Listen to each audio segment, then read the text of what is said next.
I'll get into the word straight away. But before that, a couple of things. Thank you for having me this afternoon and the privilege when I'm a pastor and I've been in ministry for 30 plus years. I've been married for about 29 years, and God has been good to us. We have two lovely daughters, Aradhna and Mahima. Aradhna is 27, Mahima is 18, and by God's grace, tomorrow night I'll be with them. I'm leaving tomorrow. So I'll preach and I'll get out, and then you all can decide what to do with the message. Pastor will be But as we read this story, it gives you a little background of what's happening. And it's a season we see in David's life. And I call this the cave of Adullam. It says, you come to this new place. Today I'm going to take you with me to the cave of Adullam. Are you ready to come with me to the cave? Tell your neighbor, we're going to the cave. We're not going to stay there. We'll come out of it because it's a cave after all. So this message, even as we heard in our worship time, it's a message, it may begin from brokenness, but it is moving towards kingdom formation. And so there is this place called the cave of Adullam. It's actually a place, and there's a cave there where David hid during a time in the season when he was trying to escape from King Saul. He was already anointed as king, but he was not seated on the throne yet. But it's not just a geographical location that I'm talking about. It's also a divine process. This cave, going to the cave and staying there for a season, is also a divine process. We don't talk much about it because it's not very happening and very pleasant. It's not in the limelight. Right now, I'm in the limelight. Everybody likes to be in the limelight. Not me so much, but most of us do. Or maybe I do. Maybe we all do somewhere in our hearts. But the cave is something which is exactly opposite of what the limelight does. So as we see that David is already anointed king, but not yet seated on the throne, instead actually he is hiding in a cave. He is hiding because he is rejected. Have you ever been rejected? You know, when in school, when they were putting the cricket team together, I expected to get selected, but when it actually happened, I wasn't selected. And if you're not expecting it, it's different. Fast forward in college, I was part of the handball team. I'm talking about 1986.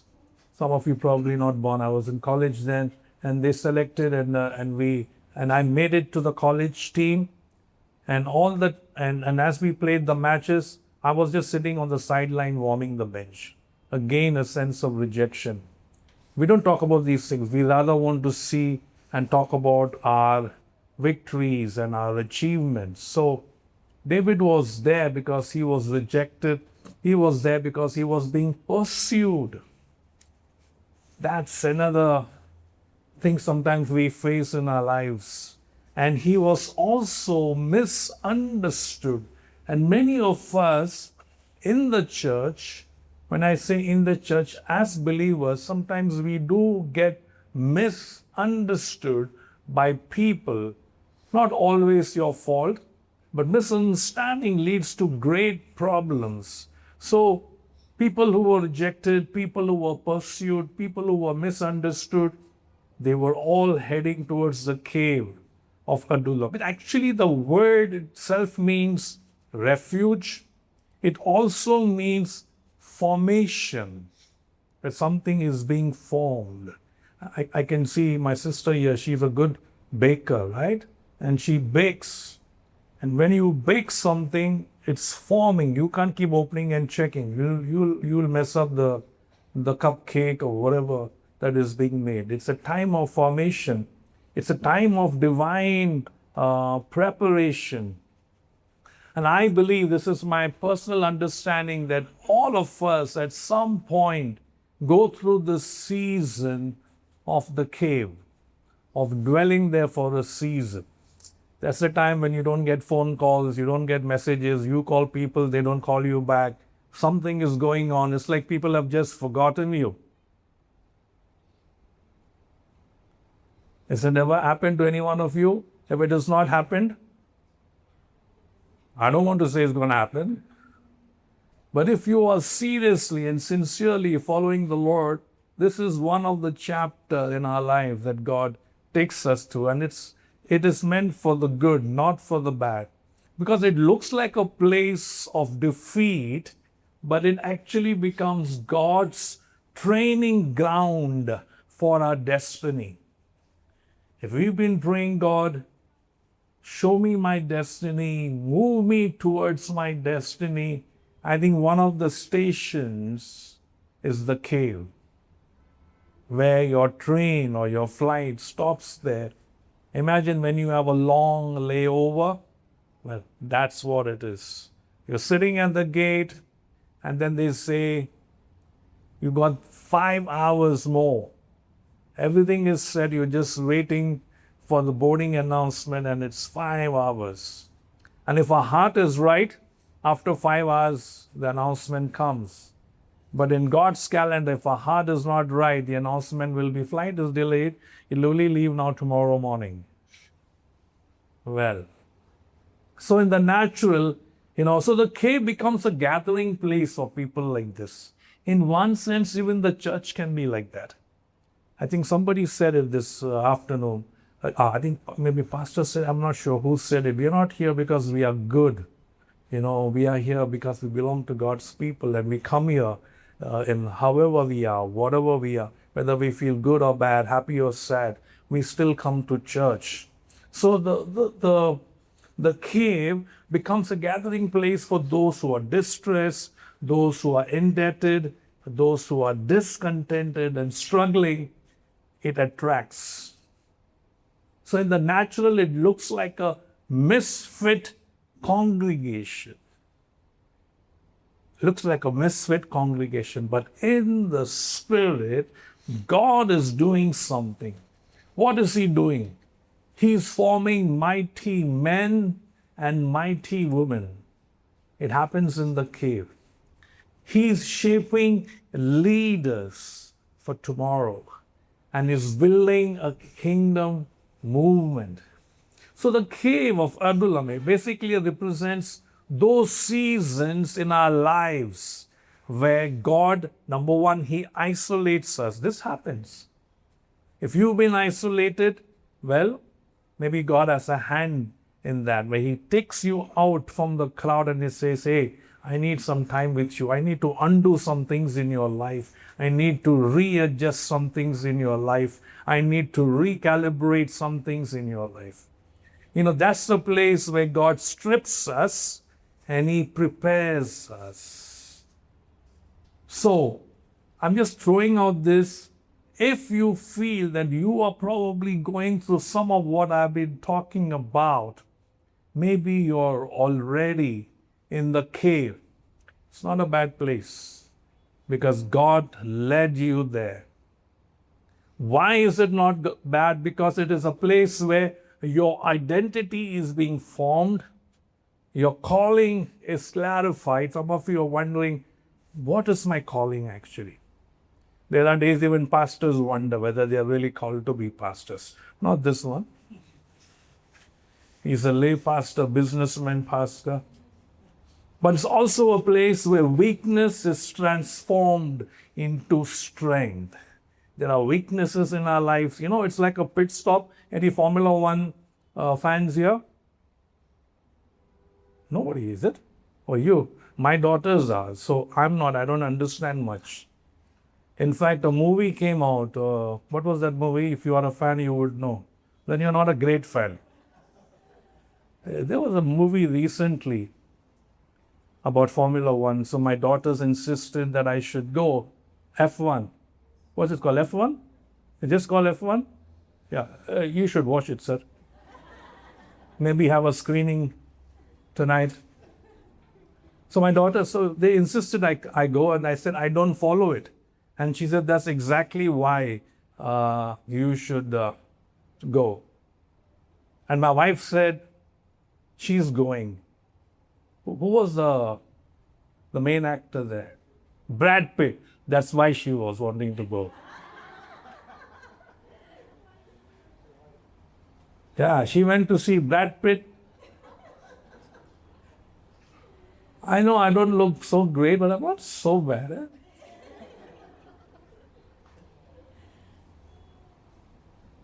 He's thinking.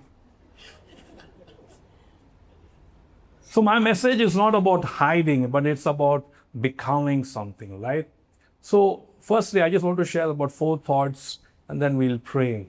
Firstly, the cave is a place of divine separation. That's the number one thing. The cave is a place of divine separation. When we look at the first verse, 1 Samuel chapter 22, and verse 1, it says, David departed.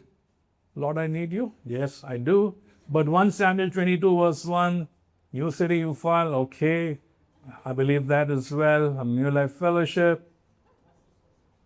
This is a promo campaign. Okay, but I'll read it for you anyway. David therefore departed from there and escaped to the cave of Adullam. The Bible says that he departed and he escaped to the cave of Adullam. But I'll just stop there. Today, like I said, I'm going to take you into that cave. So as David went in, let's go in with David to the cave and see, hey, what's going on there? What kind of people are there? What's happening in their lives? What is God doing? David didn't run into the cave by accident. He was led there by divine providence. Sometimes something not very good happens to us. I wouldn't say bad. Something different happens. Something that we don't expect happens to us. And we wonder, God, why? It was not that God forgot and suddenly He put you somewhere. God planned it. Wherever you are right now, God has planned it. He saw it 2,000 years ago. He saw this service happening when He was dying on the cross. And He saw all of us. He saw you in that lovely, is that a lemony green color or whatever? Is that, yeah. My wife says you can't make out color. You know, I find it difficult to recognize dark blue and black. They all look the same. So, but God saw us beforehand and He knew that we had to be here. He knew that I would be here from Mumbai talking to you about David and David hiding in the cave. So, God led them there. Sometimes God would lead us into a season of this cave, because that's a place where we get separated from the noise. Manipur is still quiet. And if you want to really go to a quieter place, Shalom Farm, so it's quiet. I mean, I hear noises I don't hear in Mumbai. I can hear noises coming from my belly, which I never hear in Mumbai. I mean, you hear all kinds of noises. I think it's too quiet. I like some noise, but it's beautiful, right? And there are times when we need to get away. David was taken there away from the noise that was going on. You saw how the priests were killed, and it was a bloody time where animals, priests were just killed and slaughtered. Not very different from what's happening today in our state, and it's a sad state. God took David away from Saul's system, because Saul was on the throne and he was having his own thing going on. And sometimes we try to fight against it. We try to do things. I was on the board of our organization for many, many years. And a time came when God very clearly told me to move away. Everyone said, no, you got to be there. You are a voice. Your voice needs to be heard. But I clearly heard God say, move away. Sometimes we have to make decisions like that to get away from a system. Now, I'm not encouraging you to leave something and go, but if it's happening, I want you to understand and recognize God's fingerprints all over it. Thirdly, also from human validation. We all want to be, I love the introduction. Thank you, Gopo. Sometimes it's good for a few seconds to hear what people think about you. It feels nice, right? But very often, God can pull you away before He sends you forward. Have you seen an archer, hitting a bow and an arrow, using a bow and an arrow? The first thing he puts the arrow, and what he does or she doesn't let it go, pulls the arrow back.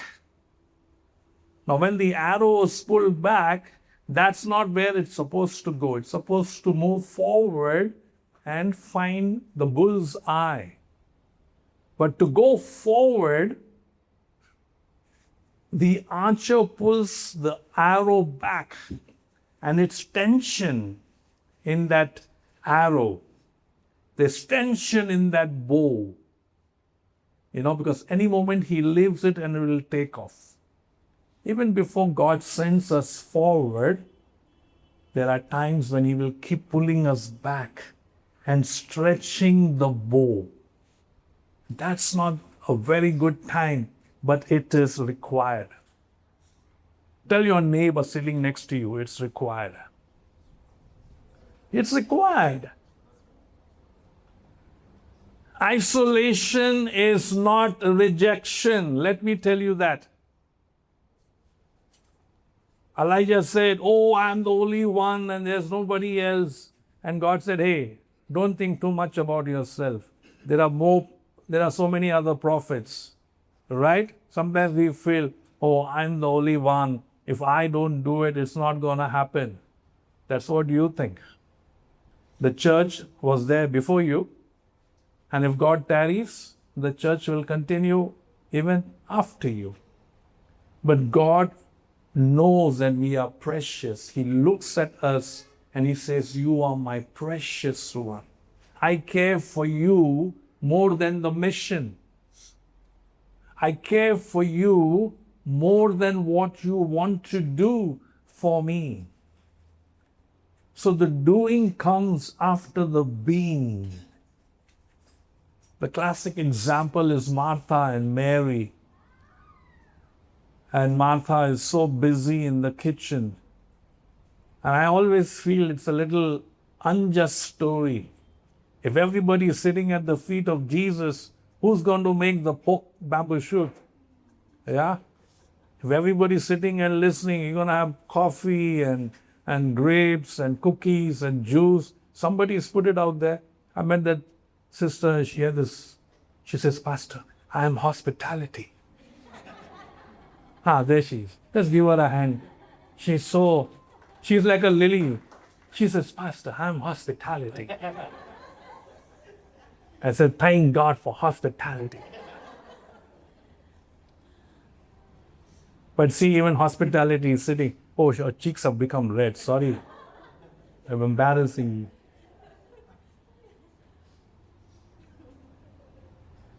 Isolation is not rejection, church.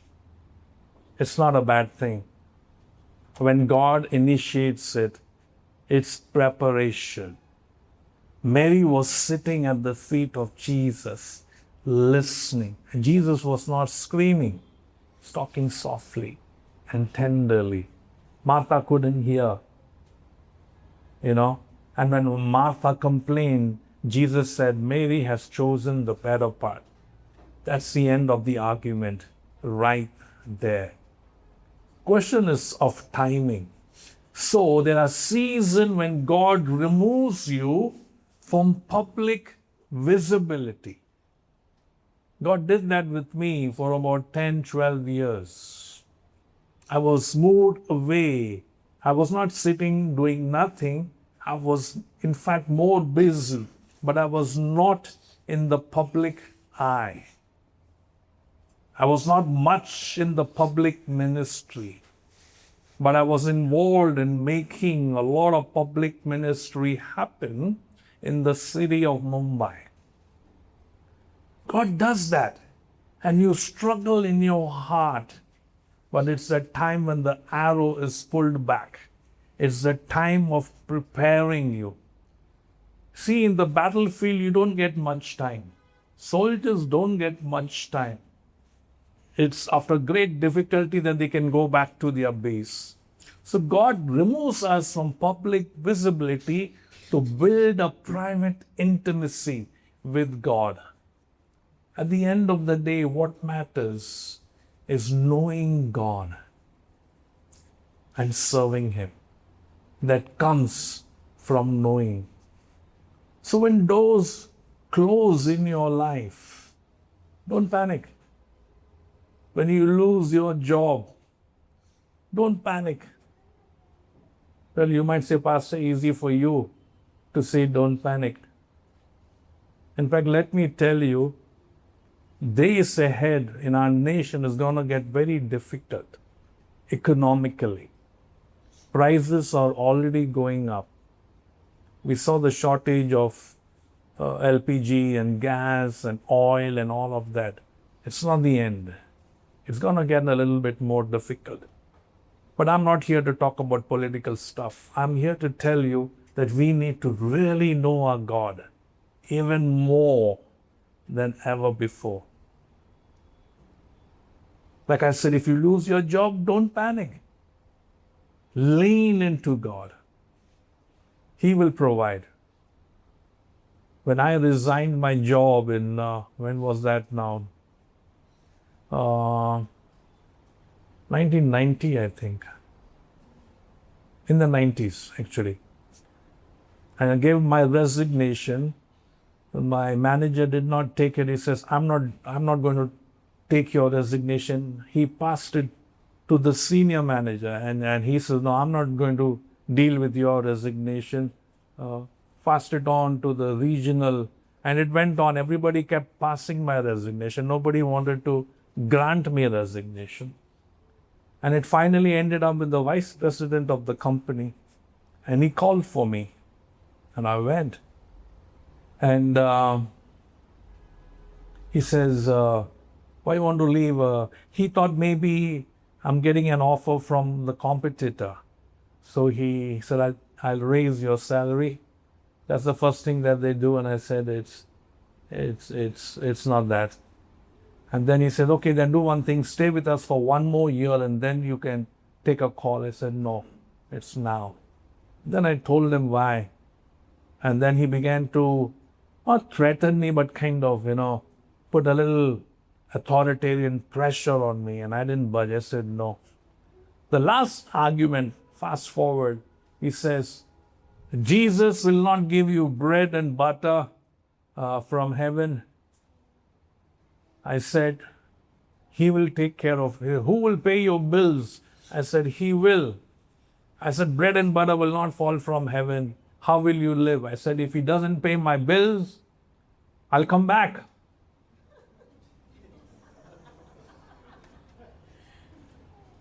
He was very happy. He says, done.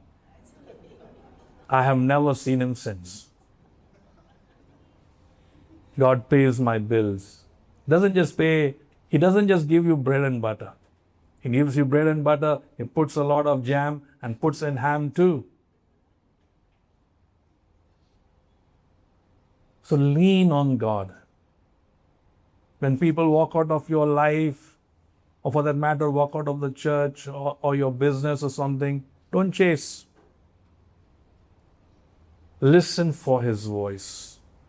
Because we are so used to the worldly system, the world system, not worldly, the world system. The first instinct is to do exactly the same. And I also want to tell you the cave season is not a punishment. It's not that God is angry with you because you sinned. And so He says, okay, send him to detention class, send him to the cave. That's not how God operates. It is positioning. If you are sent to the cave, if God drives you to the cave, that means अच्छे दिन आने वाले हैं. Good days are coming ahead, which means something is coming up and He's preparing you for that thing. Look at Moses. This is not just my ideas. I'll give you one or two examples. Old Testament Moses, how long was he in the wilderness?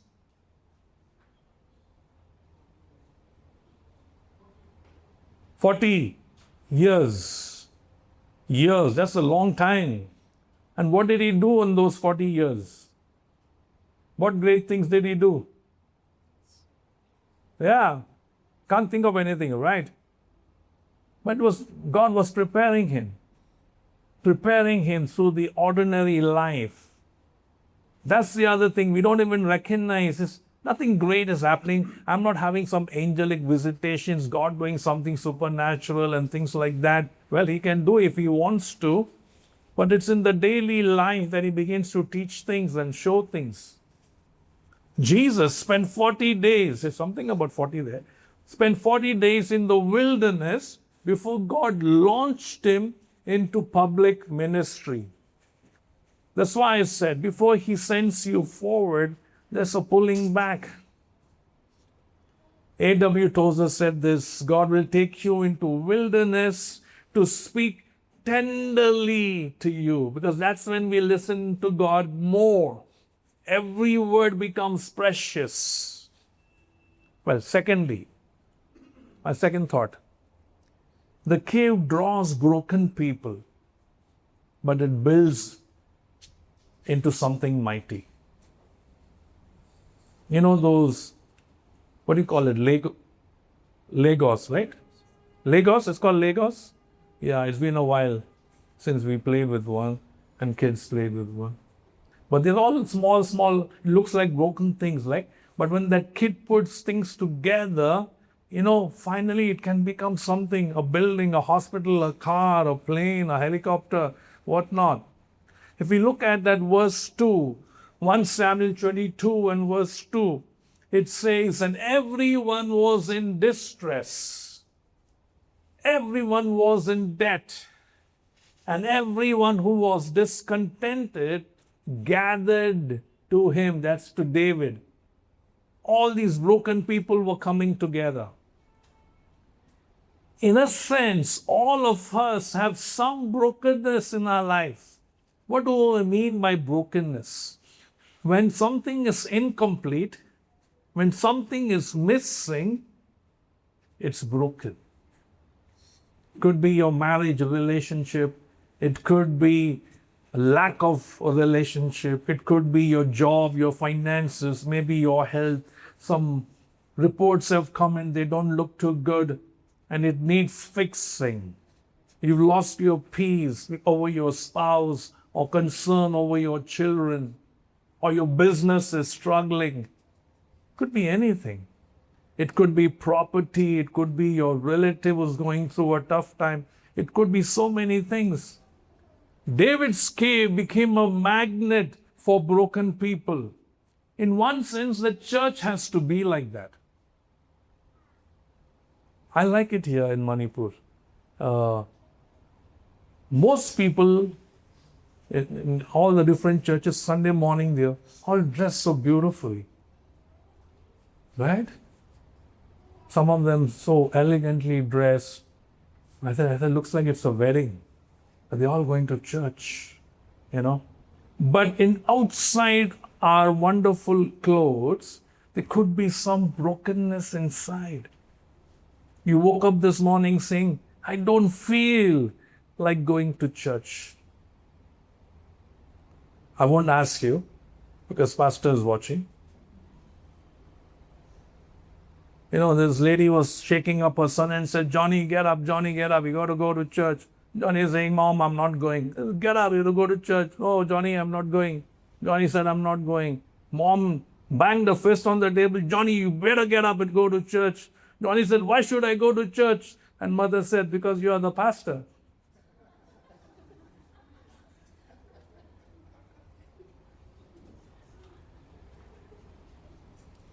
I don't know why Dope was laughing so loudly, but the church could be a place for broken people, right? We come in broken, we come in with our problems, but God fixes us. Sunday morning is Sunday afternoon is not a quick fix, but it's a journey. It's a season. Those people in that cave didn't stay broken. God gathers misfits and makes it into a movement.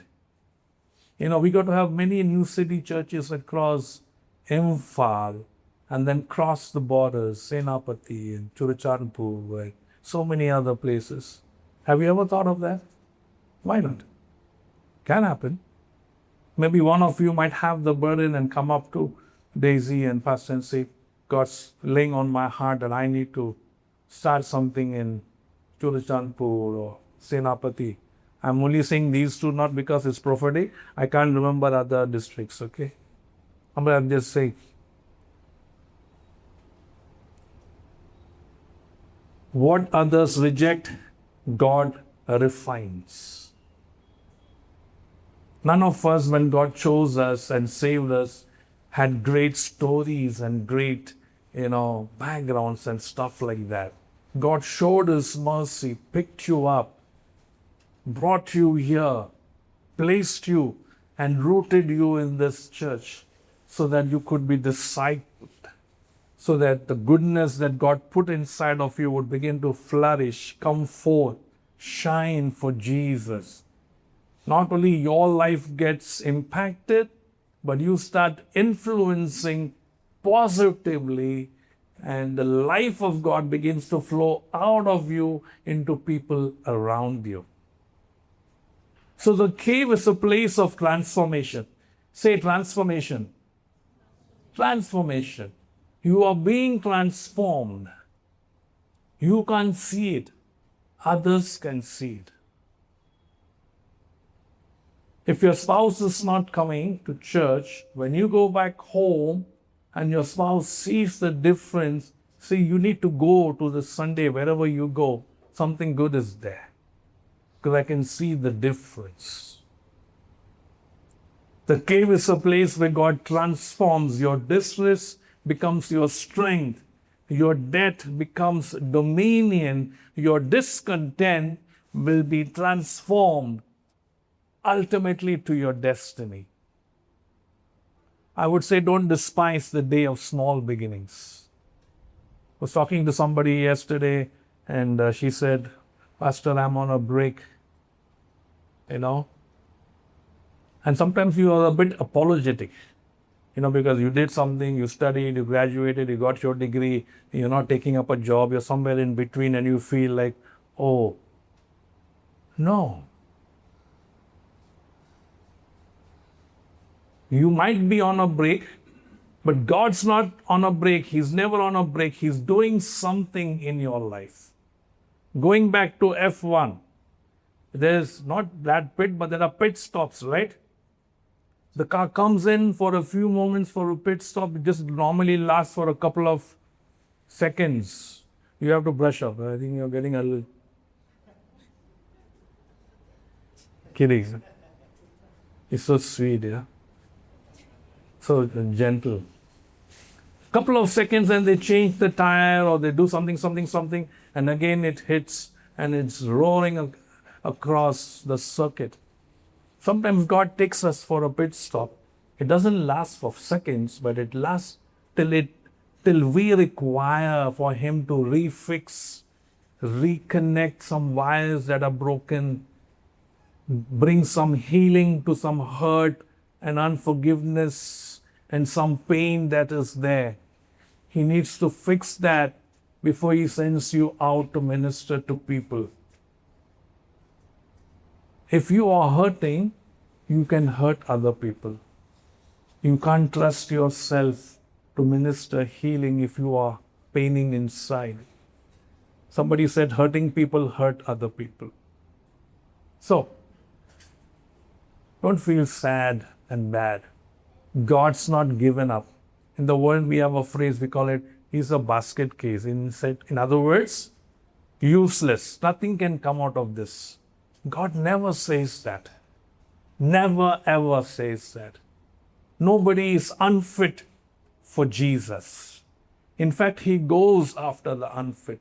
He says it's the sick who need the doctor. Thank God. We need Jesus. How many need Jesus? We need Jesus and we need the gospel even today. So don't reject people who are in process. Don't reject yourself saying that you are a misfit, because God's working on you just as God's working on them. Your environment does not define your future. I remember a friend of mine, it's a sad story, but ended up happy. He was in ministry, got burnt out. He left, he was pastoring, he left the church, he went out, he had no job. Many years ago, he was working in a printing press. Those days, they had screen printing. Now, printing has developed in so many ways. But they would do screen printing. It's a way they put color on the screen and they pull it, and the color goes through the screen, comes on letterheads, visiting cards. He went back and he started working as a laborer. Worked there for a few months. He trusted the Lord, loved the Lord. And then his brother was working in Dubai, said, hey, leave that job, come to Dubai, there's a press here, do the same job here, you'll get some more money. He went, started working there. God's hand was upon his life because he's a child of God, a believer. He did so well, same labor job, did so well, the boss noticed him and said, there's something about this guy. And he made a proposal. He said, I have a property in United Kingdom, in the UK. Would you manage that property? And this guy said, yes. So my friend ended up in Brighton managing a bed and breakfast hotel. He handled it. That property was making losses year after year, year after year. So the boss thought, I'll run it for another year before I shut it down. Through this guy from the press over there. Lo and behold, that year there's profit. My friend's wife joins him and his little daughter joins him. And, together this family runs this bed and breakfast hotel, brings in more money than what the boss could imagine. Became a manager there for many years. Today this family is settled in the United Kingdom. He bought houses in Mumbai and Goa and other places. God bless him. How many stories you know like this? Because he's a believer, because he's a child of God, God's hand was upon his life. God lifted him up from that printing press, that was his cave of Adullam, and raised him up because he was faithful. He allowed the process of God in his life. He kept God first. He was burnt out. He gave up. God did not give up. Tell your neighbor, God will not give up on you.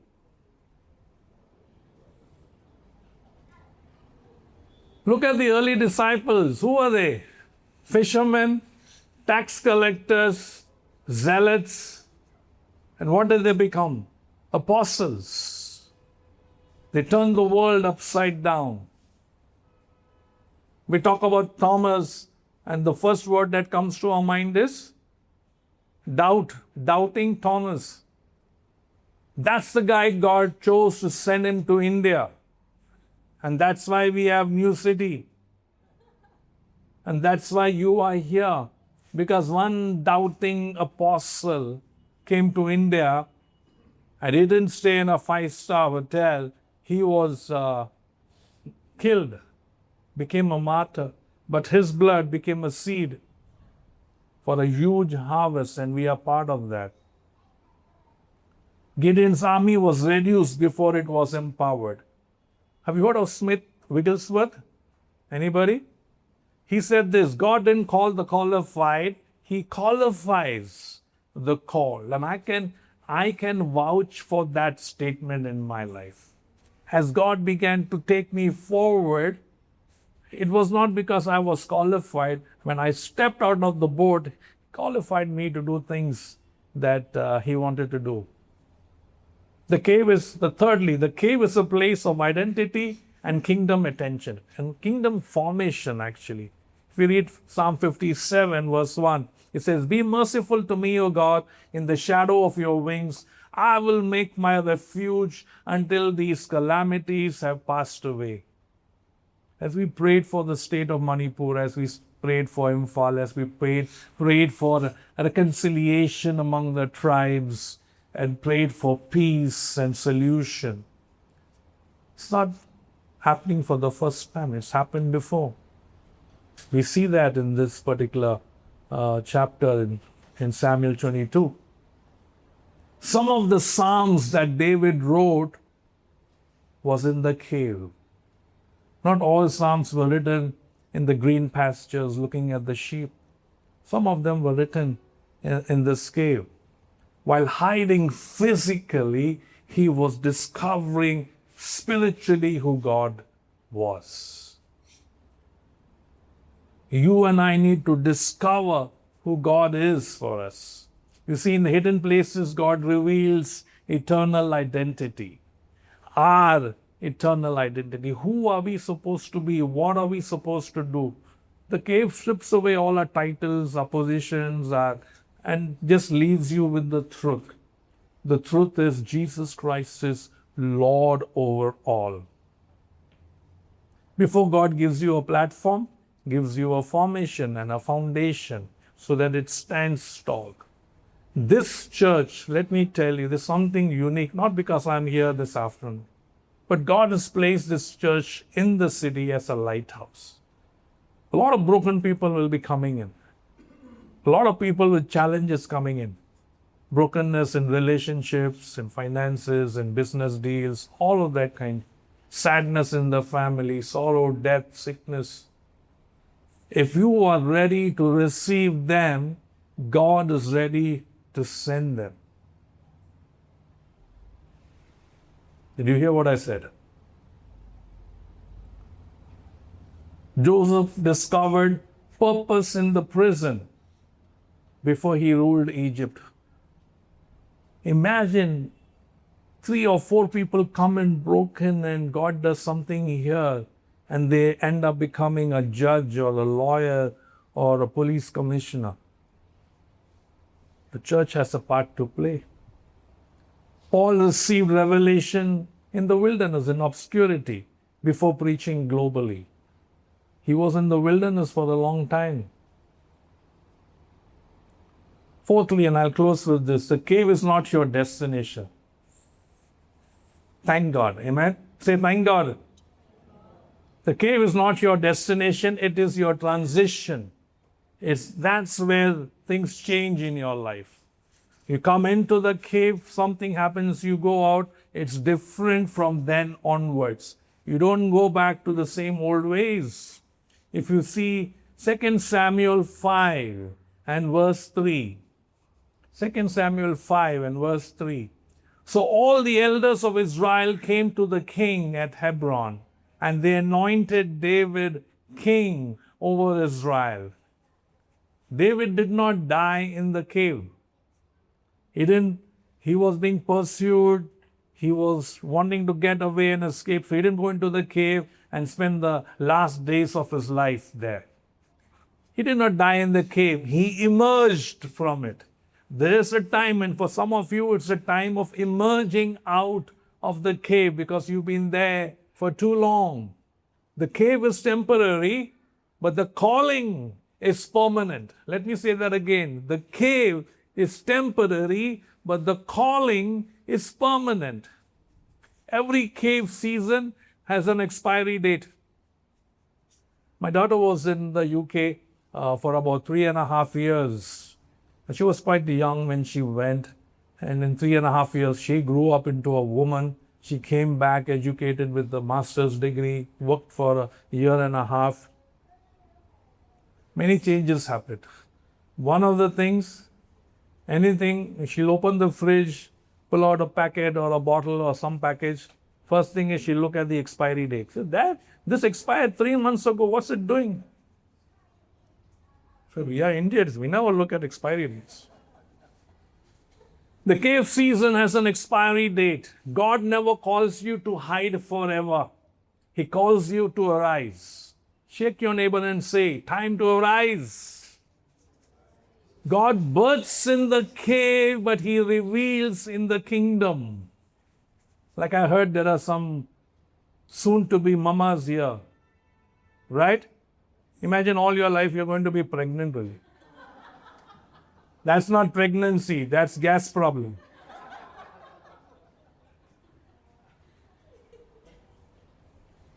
Or could be constipation. What God births in the cave, He reveals in the kingdom. So, expect transition. Expect God to take you to the next level. Expect God to use you to touch people, to share the gospel, to bring healing, to bring wisdom. God is moving you forward. You're not just here to sit, attend church service, and have fellowship, and that's good, and go back. He called you here for a purpose. So Dolly is a nurse. What's a normal pulse? It could vary, right? Mine right now probably 85, maybe even 90. I'm excited, I'm preaching. But not everybody who went to sleep last night woke up this morning. No pulse, gone. You are here worshiping Jesus in Manipur. God has kept you, sustained you, preserved you, protected you, provided for you, because He has a purpose. He has a reason for your existence. Your cave season is producing authority for your next level. It's coming.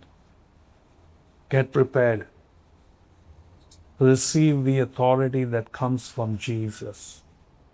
You see, Elijah went from cave despair to commissioning kings. Even he was in the cave. Jesus was in the tomb. And from there He moved to resurrection glory. Amen? God uses adversity, looking at the city and the state. God uses adversity to prepare ordinary people for extraordinary destiny. Charles Spurgeon, he's the one who said this. So, as I summarize and close, the cave of Adullam is, like I said, it's not just a geographical place. It's a story of redemptive in a miniature form. It mirrors a greater story. And that's why we are here. That time in David's life was for a season. But the bigger story is that humanity was in distress. Manipur is in distress, in debt, discontented, lost in sin. It's not just Manipur situation, it's a world situation. Jesus stepped into our cave. Jesus stepped into your cave. You were there in that cave, and He came into that cave.